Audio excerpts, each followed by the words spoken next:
ჩემი ჩასვლა არის სწორედ ლიკანში. ეს არის აფხაზეთის 22-ე საჯარო სკოლა. მართლა ძალიან რაც შეუძლიათ ნამდვილად კარგად აქვთ გაკეთებული ინფრასტრუქტურა იმ შესაძლებლობების ფარგლებში, რაც არის. პირველკლასელებმა გამაოცეს, იმიტომ რომ ძალიან მაგრა კითხულობენ.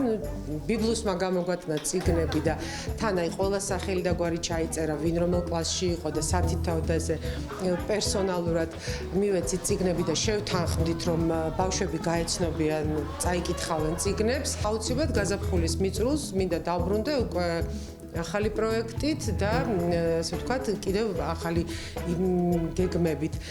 ეხლა რა არის პრობლემა? ბევრი არა, მაგრამ არის პრობლემები. უფრო არის ასე ვთქვათ, ინფრასტრუქტურული. ეს არის პირველი, შემდეგ უკვე წავალთ ქუთაისში, შემდეგ წავალთ სამეგრელოში და მერე ასე შემდეგ და ასე შემდეგ. ეს ერთადერთი სკოლაა სამცხე-ჯავახეთში, აფხაზეთის განათლების სამინისტროს დაქვემდებარებაში მყოფი.